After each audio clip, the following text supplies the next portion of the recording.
So glad to see so many of you here, and many thanks for taking the time to do so. Before I start, I do want to send a shout out and a huge thank you to Nathan for organizing Saxophone Studio Online. This has been such a fabulous opportunity for our community, and I've been amazed, as I'm sure you have, with the diversity and diversity of topics. So I think I'll go ahead and start with that. When Nathan and I first started talking about presentations, I knew that there would be an array of performance practice presentations, and I thought it would be just a nice change to have something historical in nature. Hi, Sharon. I've long had a passion for looking back and examining almost anything historical, and as I see it literally as a gift. So again, thank you for coming and for the opportunity to present on the first 3 saxophone methods published in 1846. Oh, it's not doing it. Oh, we're in trouble. Okay, let me go down here. How about that? So here are several quotes about what people were saying about the tone quality of the saxophone. And I think we would all agree that the impact that the saxophone had not only to contemporary instrumentation, but to the orchestra and the military band at the time were extremely important. So why should we study and look at the methodology? In 1958, Maurice Riley, who was a violinist, music educator, and professor at Eastern Michigan University, wrote in the Journal of Research in Music Education an article entitled "A Tentative Bibliography of Early Wind Tutors." His research identified methods for every instrument except the saxophone, including Clyde, sax horn. It was a very, very extensive list. Music tutors go back to the 14th century. And when they are viewed individually, they supply instructional material on current performance practice and further help us define the historical growth of an instrument. When viewed collectively, they establish historical, stylistic, technical, and pedagogical standards for teaching and performing. The basis of Riley's examination was that no definitive history of any instrument can be written without the frequent recourse of instructional works, and I agree.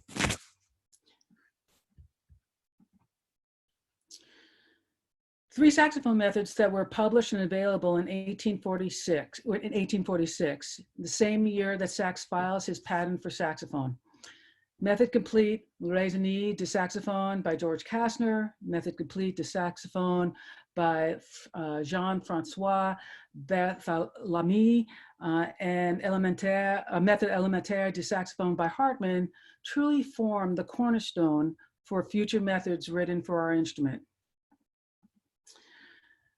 The writing of Method Complete de Raisonné de Saxophone was set forth as an official military decree by the French Minister of War, and composer, theorist, musicologist George Kastner, serving as secretary of the Commission of the French Military Music, was charged with the project. Interestingly, Kastner authored many methods prior to the saxophone, including ones for violin, flute, and oboe, and he's also well known for his orchestration book and the supplement to that book, which was 6 years prior to Berlioz. So he's a very influential person during this time. The most comprehensive of these 3 methods, saxophone methods, was by far the Kastner, which is 144 pages in length and divided into 2 sections. Part 1, which was approximately 21, I want to hand a sorry, was 21 pages in length, focuses on the fundamentals of music and including note reading, rhythm, expression, ornamentation, and harmony. Part 2 was all the essentials relative to saxophone. The importance of Method complete de l'Ingénie de saxophone is twofold. First, the sheer depth of pedagogical material included, and it may well be illustrate what Adolphe Sax himself envisioned for the instrument. And this is a quote that Kastner includes in the foreword of his method. He is a lifelong friend and supporter of sax. Kastner offers significant insight into the connection to the sax and the importance in writing his method. So in order for our method to have real value and in consequent usefulness, it requires certain information that includes the use of the best sources. What better man than Monsieur Adolphe Sax himself could remove our doubts and remove any uncertainty, could in word direct our efforts in accomplishing a task of this nature. Not only as inventor did we consult Monsieur Sax, he is more than an artist. He plays his instrument and consequently knows everything about its properties. His ideas are clear and were a great help for this work. And of the 3 methods, this is the only one that we are sure that this relationship existed. Kastner also includes in his introductory remarks 2 very clear objectives in writing his method: the accessibility of the instrument and method to all who wish to learn, and to help popularize its usage in all genres of music. So from the beginning, both orchestral and military usage was the goal for sax. And we know that, of course, in looking at the methods, you can imagine that Dr. Hemke's dissertation on the history of saxophone was a huge, important document for me to trace and parallel the history. So now I would love to get into the specifics of the method. Here, so part 1, you can see, and sorry everybody, I have to keep on moving my Zoom track there so I can see what's going on. So as you can see, although relatively short in comparison, Method Complete Part 1 was very much focused on reading music and learning about music and all the specifics related to that. And nothing here is of anything unique, except that the chapter or part of the chapter about transposition was very interesting. So, and of course, Kastner also, from the start, includes a history of all the instruments in the family, and I'll get into a little bit more of that in a second. And then part 2 was about the saxophone. So he goes into a fair amount of detail, as you can see, and everything from holding the instrument and including original compositions, both for solo and for large ensemble. And I do have the chat window up, so if anybody does have questions, feel free to do so. So here's the fingering chart, which I had to recreate at the time of my research at the Bibliothèque Nationale. But a couple of things. The saxophone of the early 1840s is a fairly cumbersome instrument, certainly compared to the modern day saxophone. The lower register keys do not have the articulated mechanism that we're used to today, meaning when you finger, the ability to finger a G sharp on any of the table keys. They were individual keys. So to play a B, you're not are connected to the other keys to the instrument, sorry. There are no chromatic fingerings. There's no rollers, there's no bis B flat, there's no side trill, C trill, there's no auxiliary F. There's a 2-octave key mechanism. So we have progressed substantially in that manner.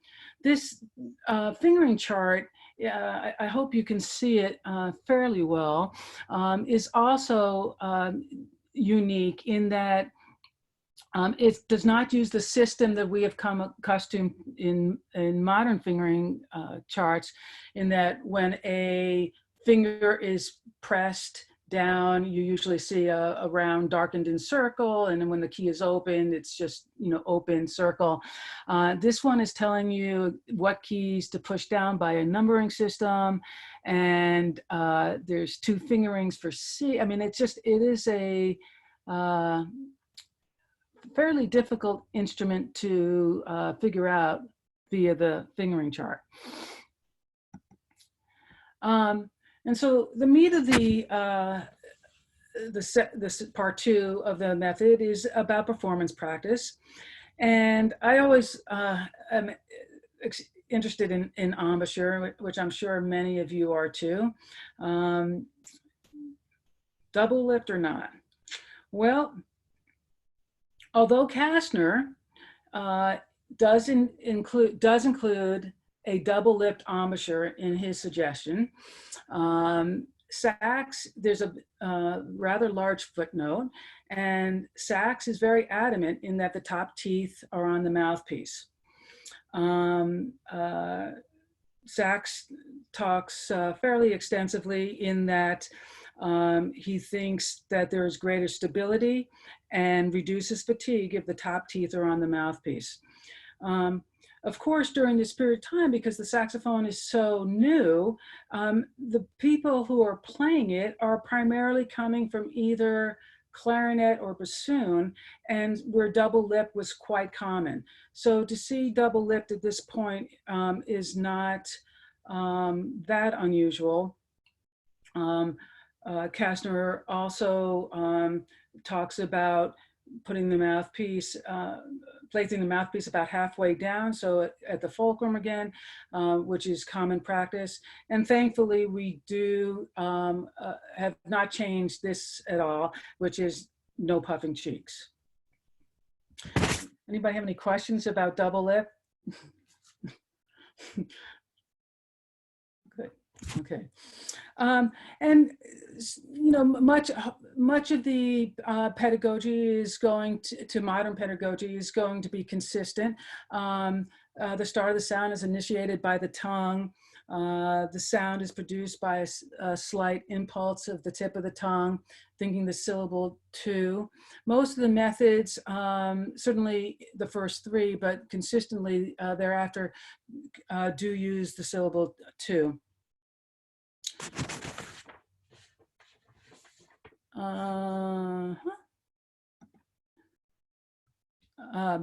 Of course, breathing and air is an extensive part of what we do as wind players.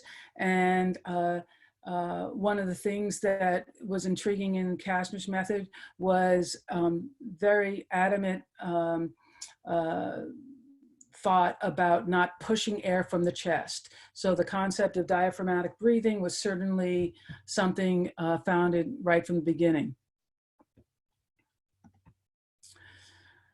Nothing new on posture. This is all great information.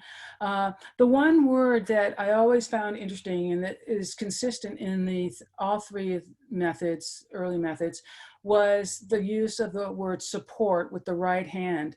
And even when translating. And I don't think that's exactly what they meant, but I hope what was was thought of was guiding the instrument with the right hand.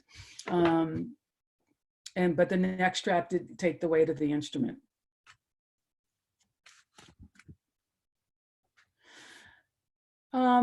From performance practice point of view, the method, I'll get into specifics of music in a second, but interesting extended techniques. We know that sax by demonstration performed into the altissimo register, but nothing in the Kastner method was included.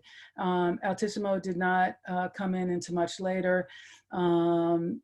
Interestingly, I mean, it would not surprise me as far as the altissimo, because sax was a flautist and was well aware of that range. So, and would make sense about also including multiple tonguing as well.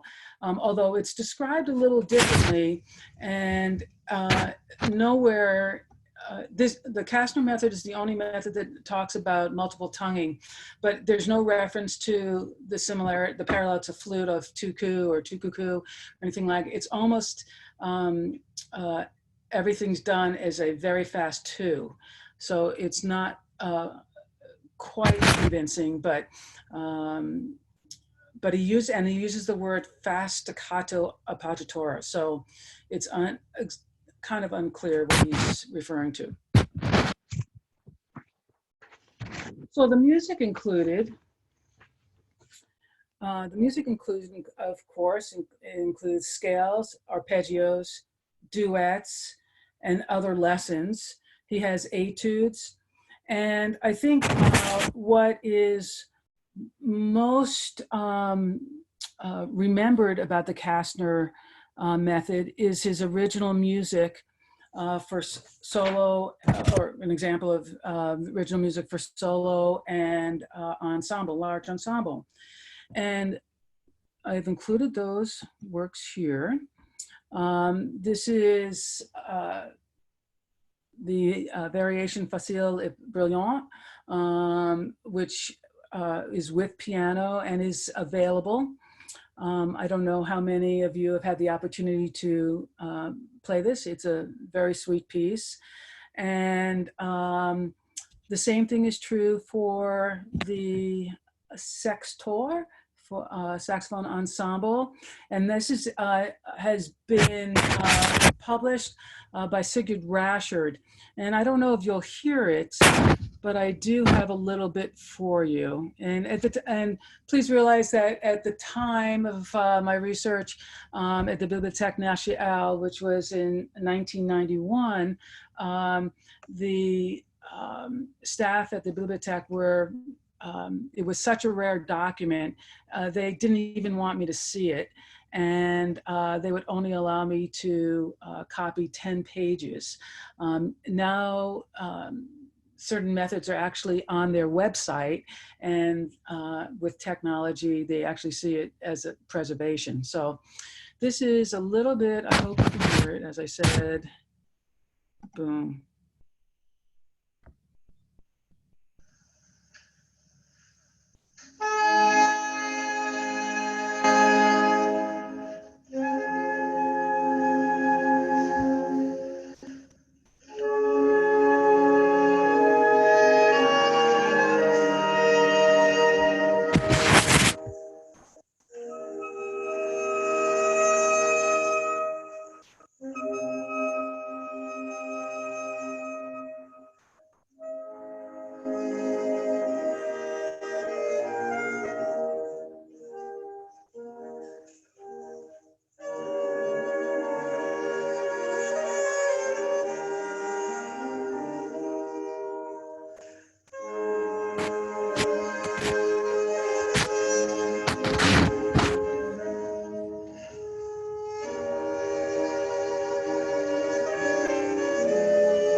So sorry. So I'm going to cut it off there. That's a relatively old recording, so I'm not sure where that came from. But the sextor was actually scored for 2 sopranos in C, an alto in F, 2 basses in C, and contrabass in F. Which actually brings me back to the fingering chart. If you notice that that fingering chart was actually for Barry sax. And I think once again supported the notion that the Barry or bass were the first saxophones to be used and showcased as such. Good. So Kastner was a prolific composer for opera and military band, chamber, solo voice, and methods. So, I mean, it was very, it was a great gift for him to give us these works early on. One of the aspects of the methods that I looked for also was the author's interest in writing about musicianship. And I think this is one of his most insightful statements, which emphasized the individual's responsibility for good musicianship. And thankfully, this hasn't changed over time. And if you allow me to read that, a good artist must be trained to all the effects which have been indicated. He must be able to execute them without the least difficulty in whatever circumstance they present themselves. But it is not enough to conquer the difficult technical aspects of the instrument nor thoroughly master the mechanism in order to merit the tied musician. He still has to play his instrument with style. Style, in other words, is the touchstone of the true artist.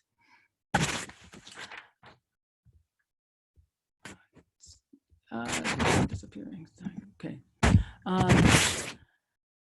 Kastner was an advocate and friend of Adolphe Sax. Arguably, Method Complete de Raisonner, the saxophone was promotional material for Adolphe Sax and his invention. Kastner's words truly share the optimism for the saxophone's future. It is impossible to predict or stop the success of this magnificent instrument.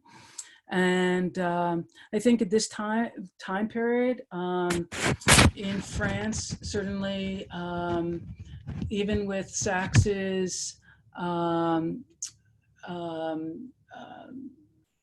popularity and yet all his legal troubles, I think the impact of the saxophone was really wonderful. Kevin, I see your question. Thank you so much. Yes, I think that was. I think you can hear some of the intonation stuff as well. But it's been a while on the other hand, and I don't remember. Or at least I need to find the actual recording. Did that help? I hope. Good. Did anybody have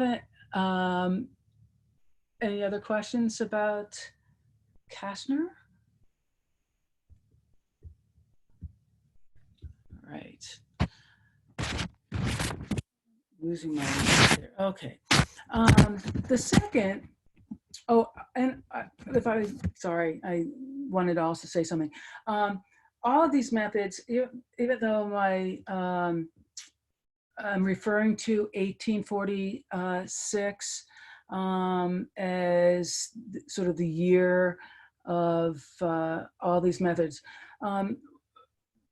the Kastner was probably written early 1844, but deposited to the Bibliothèque Nationale in 1846. Both Hemke and Kenneth Deans, based on the publication plates, probably had that narrowed down, but it was, from a historical point of view, it was just easier to lump them all in 1846. Jean-Francois Barthélemy, Cokken, as you might remember, there was a much publicized contest at the Champ de Mars in April of 1845, where instrumentation of Adolphe Sax was recognized as superior instruments for use in military bands. As a result, the military Jamas was established by the French government as a training center for regimental band directors. Cokken was assigned as the first and only instructor of saxophone. And as you might recall, sax was at the Conservatoire prior to that, probably. Little is known about Cokken other than his contributions as a teacher and a bassoonist, a little bit of composing. There was some speculation that Cokken was introduced to the saxophone by Adolphe Sax. It certainly makes sense, but not confirmed in any kind of scholarly manner. But what we do know is that he was a performing bassoonist. He revised the famed method for bassoon by Baer. He composed works for bassoon, mostly for the Conservatoire, but none for saxophone. His position at the Jammas Musical Militaire was for 18 months until it closed. Recently, I've learned this actually, Cokken was certainly an advocate for sax during his legal troubles. I just found an article written, which was a series of statements in support of sax, in which, I don't know why it keeps disappearing, sorry, in which Cokken writes the following, and I let you just read it. And this was from 1861, so it's a little bit farther down the line, but certainly a supporter of sax himself and of the instrument. The Cokken method is a little bit shorter than the Kastner method and is in one part which completely focuses in on saxophone related issues. And there are no fundamental skills in reading music like there was with the Kastner. So this is one of the methods that actually is available in its entirety to be viewed on the Bibliothèque Nationale website, which is very nice.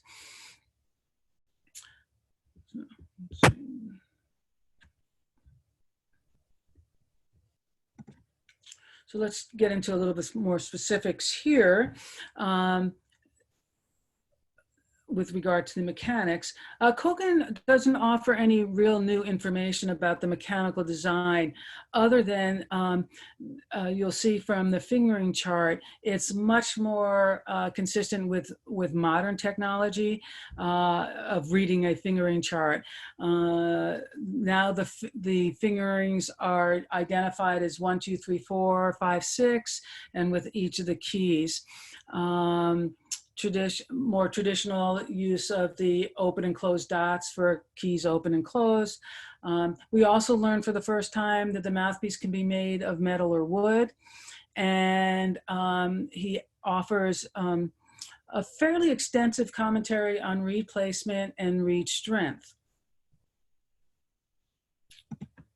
So here's the new and improved fingering chart.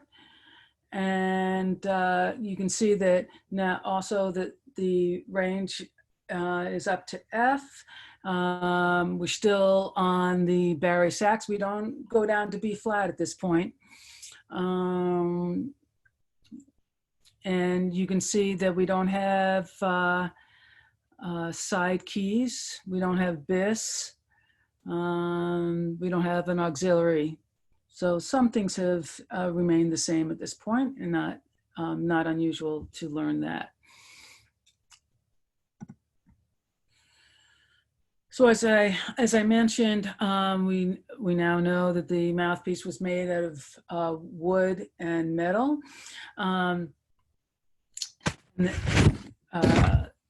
Cokken refers to the similarity of the clarinet. And this is fairly extensive.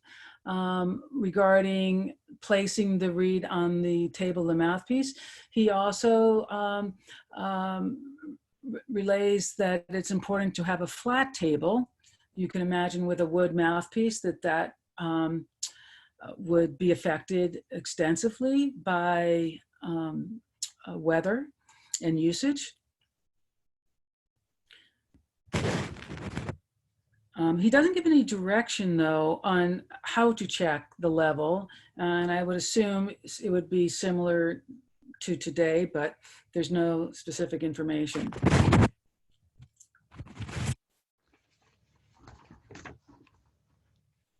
All right, and as far as embouchure is concerned, well, he does use the double lip, but he's a bassoonist. So we're not really surprised about that. And he's clear that the top teeth are off the mouthpiece. And he takes the position that doing anything else would be harmful to the sound. And all I can say to that is, well, Sax disagreed. So we'll go with that. Tongue position, nothing new there. He used a little phrase of thinking of clearing a little substance off the tip of the mouth, mouth with the tongue, tip of the tongue.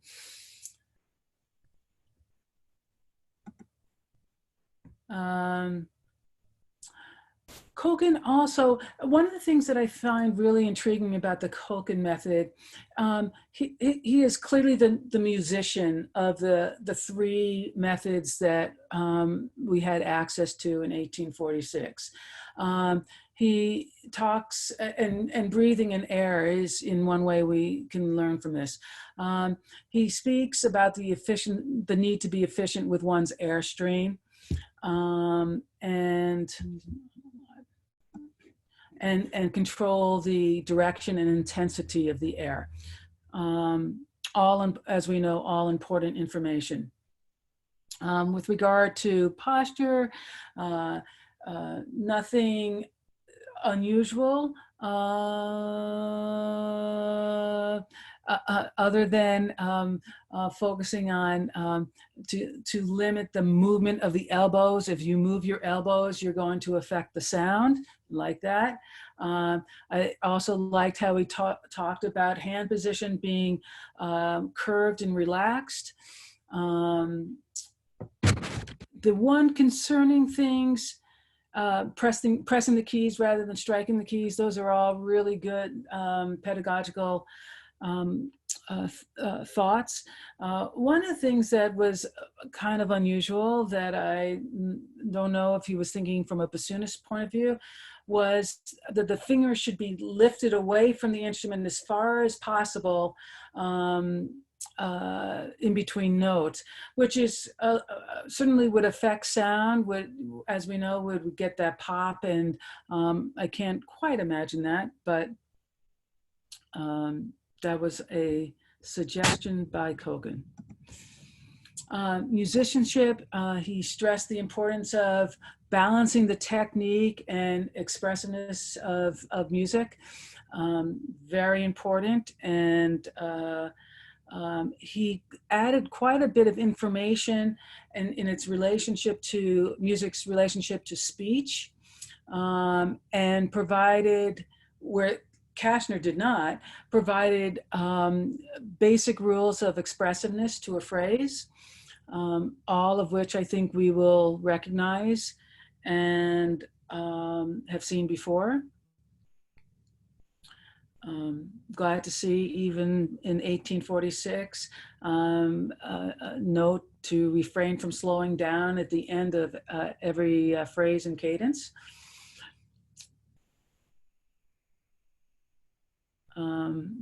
My students, I mean, I'm sure many teachers talk about this, but my students are probably chuckling at the moment. Repeating the same notes or a passage, do something different, right? And, you know, all things that we have heard many times before.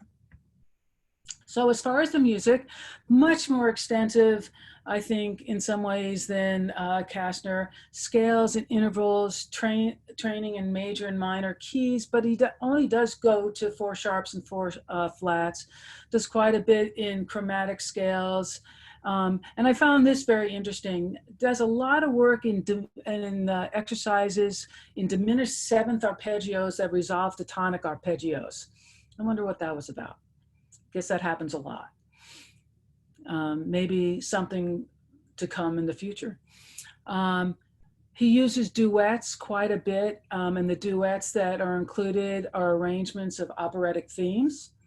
So no original music, and considering what composing he did do was bassoon related, I'm kind of surprised that there was not something for saxophone, but there was not.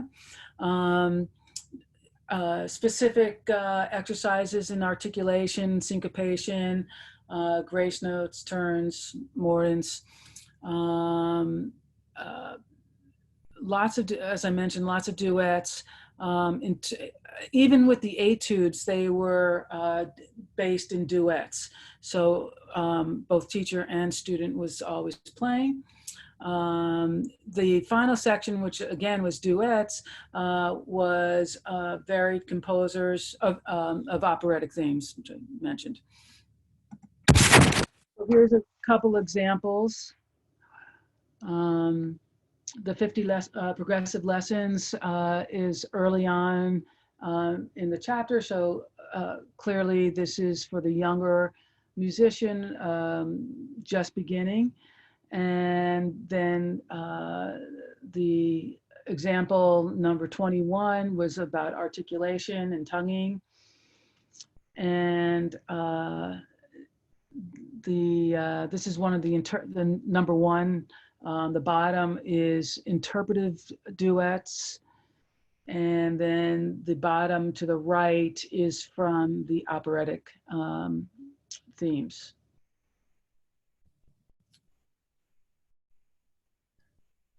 Good. So good. Oh yeah, this is great. I love this. This is the best thing I found in, one of the best things that I found in Cokken. It may be our earliest reference to slow practice. I like it. It is necessary to study slowly and then gradually increase the speed. So thank you, Monsieur Cokken. Good. Okay, and then the third one, which was a discovery of mine when I went to the Bibliothèque Nationale. You know, everything today and for many years since the, well, certainly since the 90s, at most institutions was you know, computer, and you go and you do a Google search and you find things. When I went to the Bibliothèque Nationale, not there yet, and everything was the old card catalog system. And one day of my 2 weeks there, I had just committed myself to go card by card to see what I could find.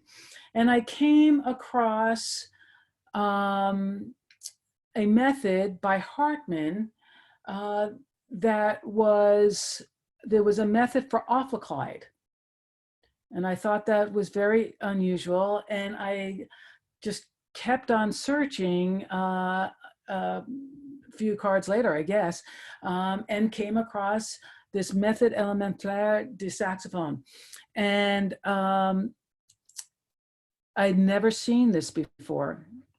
In Hemke's dissertation or Dean's or Londek's, nobody had seen this before. And so they were very kind. They gave me a microfiche of this, and I was able to take it home. So this was a, well, first, Ane, I think I'm pronouncing it right, is older. It just means older. We don't know the first name. There's no indication of who this person is. It is the mystery. And what we do know is the following. We know very little. The title page indicates that he's the author of Methods for Sax's Instruments, although I could never find any indication of that. I mentioned the method for Aufklide. On that title page, it's noted that he's a professor at the Conservatoire of Krakow. As part of my search, I reached out to the Conservatoire, and they said they never heard of him. Okay, so that was a dead end. I did some further research, and Hartmann, it may be equivalent to Smith, basically. And it could have been a pen name for the publisher. And, you know, it's a new instrument. And like we see today, it's very possible that the publisher was just trying to get information out on the saxophone. And it was sort of like the first saxophone craze, if you will, if I can use that term so loosely.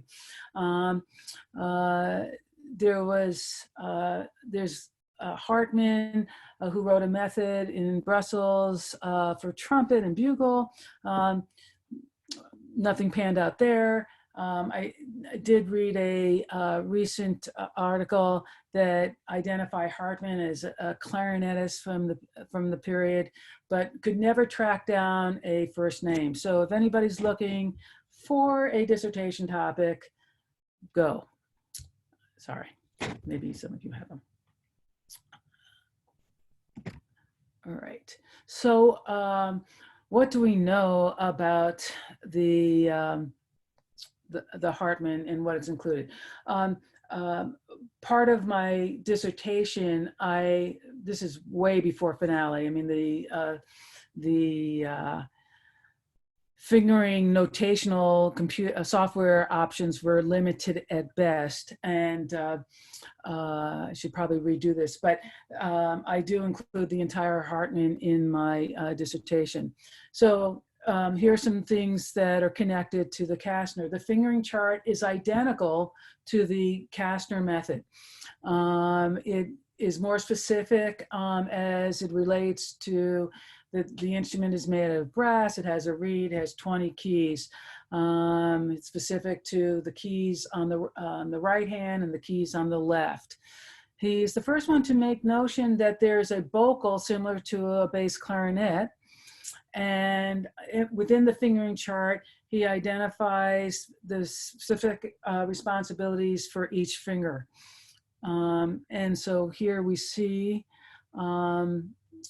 the same chart and the same problems to a certain degree to the Kastner, except that there's more information to the responsibility of each fingering. The Kastner method is much shorter. It's 40 pages in length, and I would identify it much more as a beginner method with the title being Elementaire. It is very much for the uninformed player. I would call it the Rubank of the day. In some ways, maybe more of a Rubank elementary connected a little into the intermediate method. It moves fairly quickly, but it is definitely to start for the beginner player without much background in music. As far as embouchure is concerned, I'm assuming he avoids precise language regarding embouchure, stating that the upper lip is placed above the mouthpiece and the teeth hold on to it. Well, you can kind of read that both ways. I personally choose to read it is that it's single lip, but he is consistent with the other methods where he encourages no puffing cheeks. One of the things that is really unusual as far as embouchure is that Hartmann describes this technique of relaxing and tensing the embouchure to achieve higher or lower registers. Certainly there was the octave key mechanisms, but there's no clarification, and there's nothing in the musical sections that say make sure you bite the mouthpiece to get a high note or anything like that. So I'm not sure if he's referring to this relative to intonation, or it's just unclear. He does spend a bit of time on the importance of a good read and that it be of quality. These initial introductory performance practice issues is a total of 3 pages. So the majority of the book is all notation and musical examples. Good.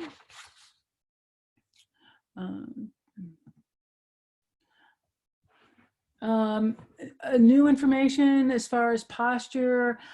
This is very interesting. He talks not so much as a neck strap, but rather a cord that is connected to the buttons of the shirt or uniform, and then you adjust it as necessary. There's nothing specific to a neck strap, but consistent. The body must be held up without any stiffness.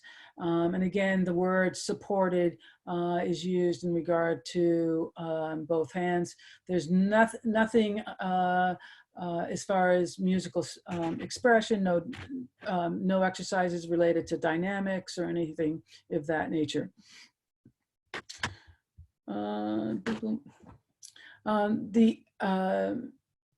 The music that is included is emphasizes articulation, specifically slur, staccato, détaché, l'oreille, in both duple and triples, scales, and he only goes up to 2 flats, 2 sharps chromatically.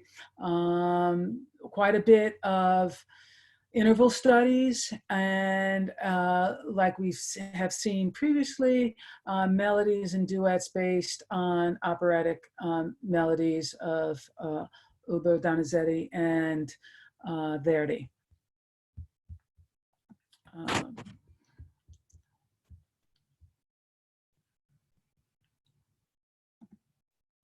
So there's our 3. Good. So there's our 3 methods, all unique in their own way. And here are examples of some of our methods from the next 100 years. I wanted to give some concluding remarks, which is what do the 3 methods collectively share with us. Each method reflects the level and objectives of the student it's seeking to reach. The Kastner method is systematic and relies heavily on Adolph Sax. Kokken's method offers a thorough and balanced technical and musical text, and in my opinion, maybe the strongest pedagogically. The Hartmann method was published for the generally uninformed student, beginner student. Good. I lost my place, sorry. And possibly one of the texts that were published on behalf of Sax, although we have no real concrete information on that for the Hartmann. Sax's original instrument was mechanically challenging in comparison to modern technology. A cohort of exercises and music was used, and heavily relied on operatic themes and duets and ensemble were used. From a pedagogical standpoint, double-lipped embouchure was used. There's clear evidence of that. However, Sax was, sorry about that. Sax was clear in preferring the single lip embouchure for a multitude of reasons, and no puffing cheeks or unwarranted pressure on the embouchure of reeds was reinforced. Although, as I stated earlier, Hartmann relied on relayed a technique to the contrary about changing embouchure while playing. The importance of being balanced in posture, use of air and tongue position. The weight of the instrument is carried on the neck strap.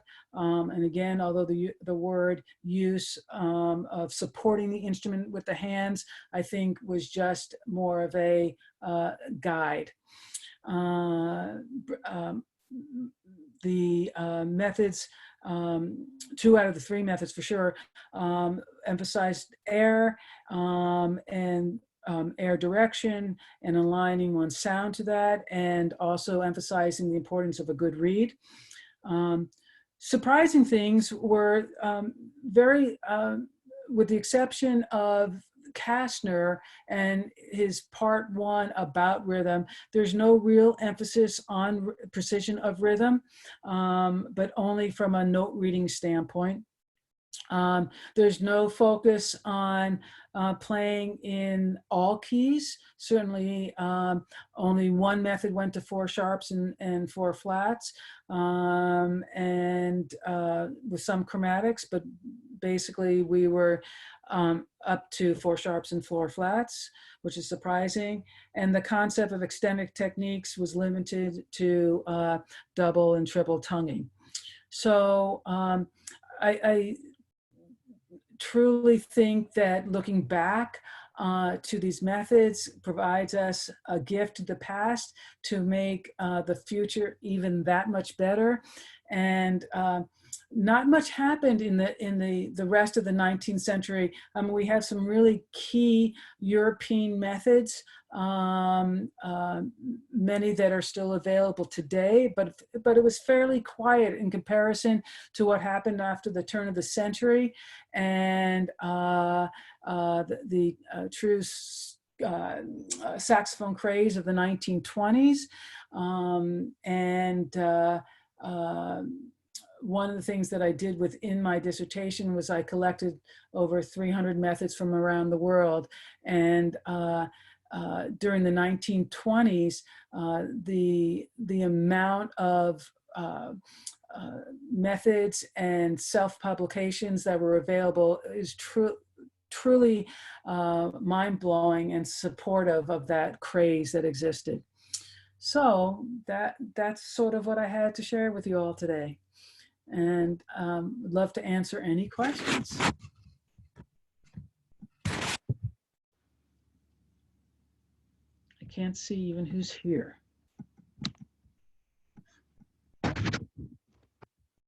Oh, there you all are. Fine group you are. Oh, thank you, Kirby.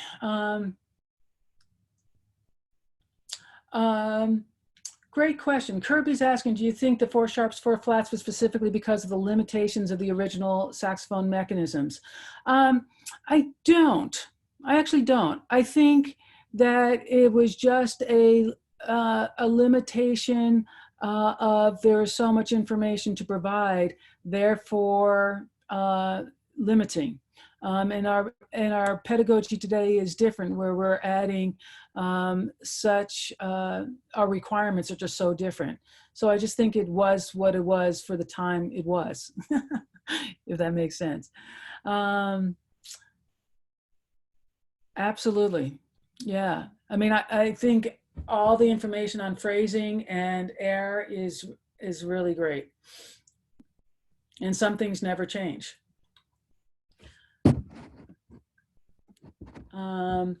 Could Cokken, this is from Kevin, could Cokken suggesting lifting the fingers far away from the keys have something to do with how light and flimsy the action was? Well, I hadn't thought of it from that way, Kevin. It could be. I actually, you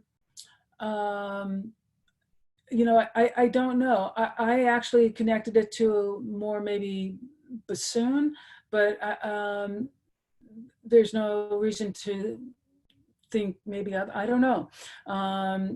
Having held, I don't know how many of you have had the opportunity to hold an Adolph sax. You know, relatively speaking, it didn't seem that flimsy to me. So I don't know if that is something to consider or not.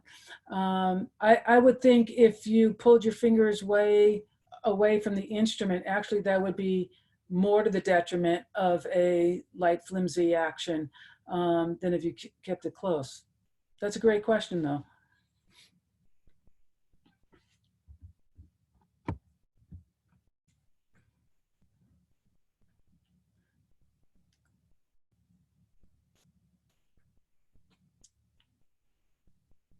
Any other questions? Oh, we're perfect. Okay, great. Anybody else? Last call? Thank you, Jacob, for coming. Well, thank you all for coming today. I really appreciate it. And if I can answer any other questions, yes, that's right. Kevin, yes, that's right. I'd be glad to answer them. And hopefully I will, I would love to showcase the Hartmann with better notational software. So that may be a project for the future. Thanks, everyone. Have a great day and keep coming to these. Thank you, Nathan. Bye, everyone.